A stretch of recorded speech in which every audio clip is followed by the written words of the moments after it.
Oke, jadi kita bakal analisa BTC ya, BTC dalam time frame daily. Nah, kita bakal lihat analisanya gimana dalam time frame daily.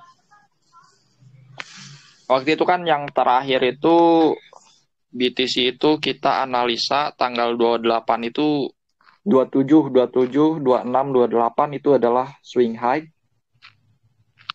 Nah, penentuannya di sini waktu itu analisanya adalah calon bearish flag. Yang namanya calon itu kan belum tentu terjadi. Tapi setidaknya ini benar-benar turun pada tanggal 28 waktu itu ya. 28 itu kenaikan terakhir, 29-nya udah mulai pelemahan. Nah, skenario-nya sebenarnya waktu itu adalah dia itu minimal seharusnya ke sini dulu, ke area trendline. Nah, ini belum sampai nih ke area trendline-nya. Dan saya dengar-dengar banyak yang memang analisa naik.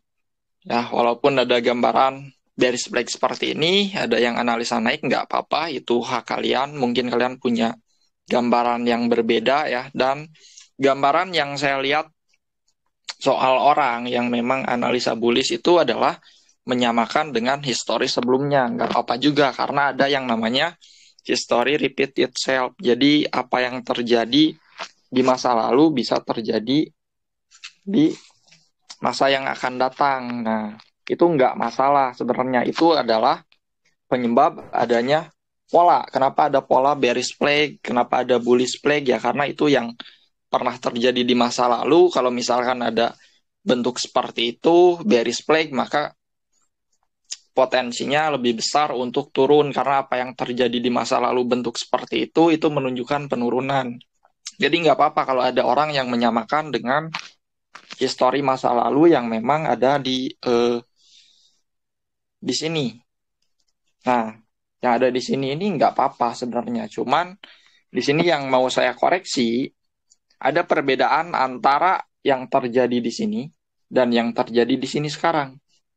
Nah, yang sebenarnya ini tidak terlalu sama atau jauh dari kata sama kalau menurut saya. Kalau ada yang tidak setuju nggak apa-apa juga.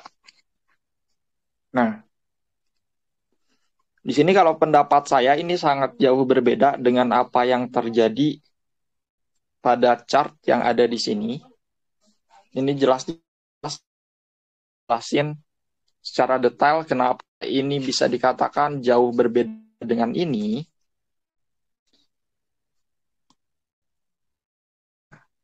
Sini kita hapus lagi. Nah, di sini saya udah buat Fibonacci pada tanggal berikutnya nih.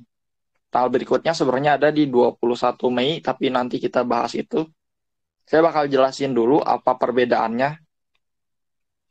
Nah, perbedaannya di sini, yang jelas ini menunjukkan naik ke atas seperti ini adalah rumus bullish atau ada faktor-faktor lain yang memang mendukung dia untuk naik seperti ini. Ada sebuah bentuk yang memang sangat wajar untuk melakukan kenaikan seperti itu, dan ini menurut saya sangat berbeda dengan yang terjadi sekarang di sini. Nih, ini sangat berbeda. Perbedaannya ada di mana? Perbedaannya ada di sini. Perbedaannya ada di sini.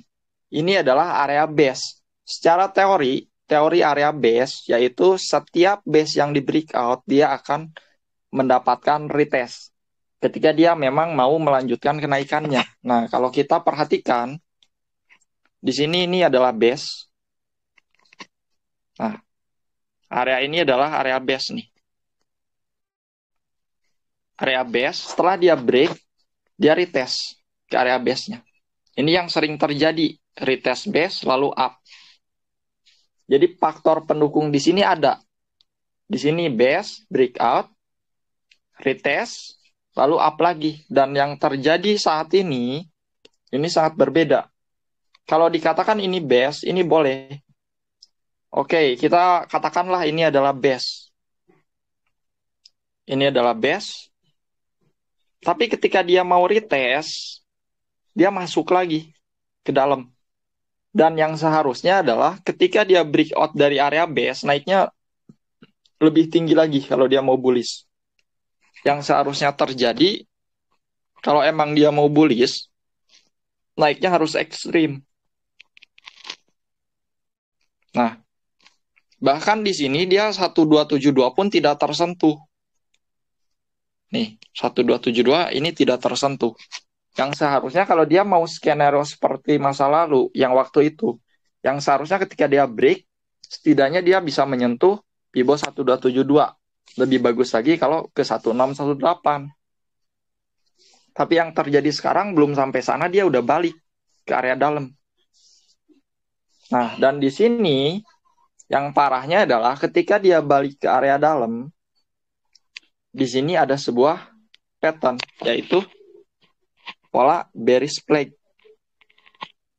Nah, ini persoalannya ada di sini. Kenapa saya bilang ini berbeda dengan yang terjadi di masa lalu?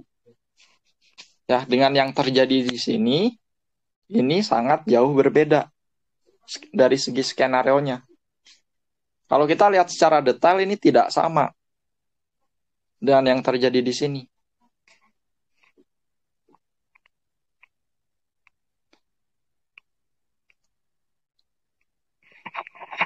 Nah, kita lihat sini. Nah, jadi pendapat saya yang terjadi sekarang, kalau menurut saya pribadi, ini tidak akan menjadi skenario yang sama untuk bullish ke atas sana. Tapi skenario-nya adalah untuk turun dulu. Apa faktor pendukungnya untuk turun dulu?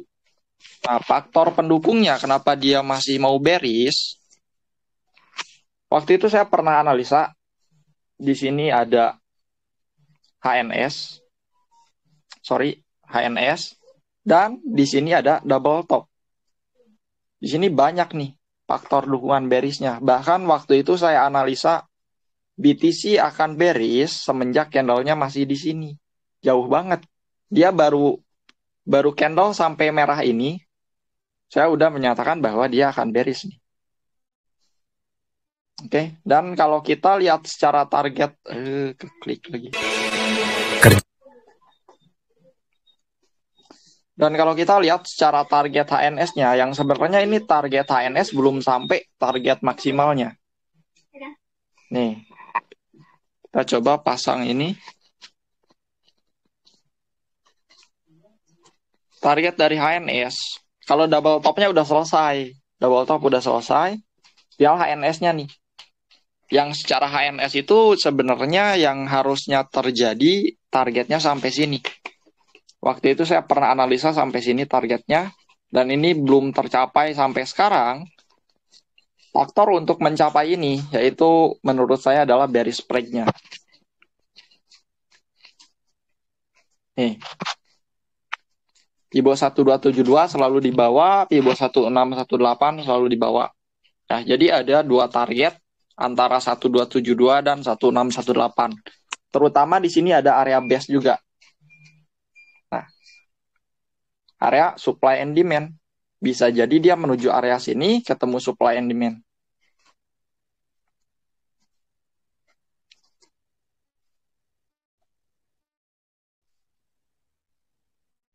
Nah, secara ini nggak bisa dihapus. Nah, jadi secara HNS ini belum menuju ke targetnya. Menurut saya kenaikan yang terjadi sekarang ini adalah hal yang wajar. Itu untuk membentuk sebuah kepala cangkul. Karena turun itu nggak selamanya dia bakal turun. Dia harus naik untuk membentuk sebuah kepala cangkul. Dan kalau kita ukur secara kepala cangkul itu ada di rasio 0,5-0,6 dari Fibonacci.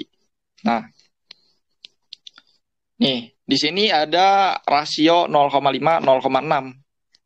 Ada di area atas. Kita coba pasang lagi bearish flag-nya. Apakah kalau misalkan dia naik ke 0,5-0,6 itu masih dalam area bearish flag atau tidak? Nah, di sini bisa terlihat bahwa area 0,5-nya berada di atas ini. Yang skenario yang bisa terjadi selama nanti dia masih bergerak di bawah trend line, skenario-nya bisa jadi seperti ini.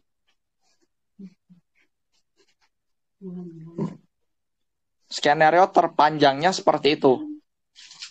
Karena rasio kepala cangkul ada di 0,5 dan 0,6. Jadi kalaupun nanti dia ternyata ini naik-naik ke atas, menurut saya ini masih belum mau bullish.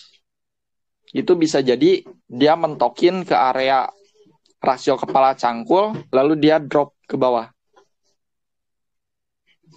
Ini skenario yang pertama. Skenario kedua lebih cepat lagi. Ada skenario kedua yang memang lebih cepat, tidak naik dulu ke atas sana. Skenario keduanya seperti apa? Skenario kedua, saya ada ini. Nah, profil volume. Kita kalau pakai profil volume, nah ini mentok di area profil volume. Jadi kenapa pada saat tanggal waktu itu 28, saya meyakini bahwa dia akan naik dulu ke sana, terus membentuk swing high. Yang pertama adalah area trendline dari calon bearish flag. Dari calon bearish flag. Yang kedua ada dukungan dari profil volume. Jadi tepat berbarengan di sana itu menjadi area yang cukup kuat. Dan di sini terdapat area konsolidasi juga. Nah, jadi ada 3 dukungan faktor kenapa pada saat itu saya meyakini ini akan terjadi swing high di area atas. Yang pertama trendline, yang kedua profil volume, yang ketiga di sini ada area base. Supply and demand, dia kepental.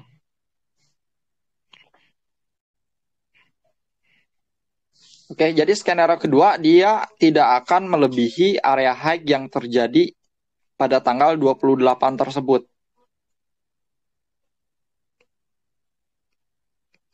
Ntar kita hapus-hapusin. Ini nggak kehapus-hapus dong. Nah, jadi yang terjadi itu bisa jadi skenario-nya ini kalau kita pasang Tibo ya. Kalau kita pasang Tibo, karena ini sudah terjadi yang namanya swing low pada hari ini. Jadi bisa jadi skenario-nya adalah dia digas ini, lalu di drop. Ini skenario tercepatnya. Oke, jadi ada skenario kenapa saya masih meyakini bahwa BTC ini masih akan bearish. Karena ini berbeda dengan yang terjadi pada saat ada di sini. Kalau kita mandangnya secara detail ini berbeda.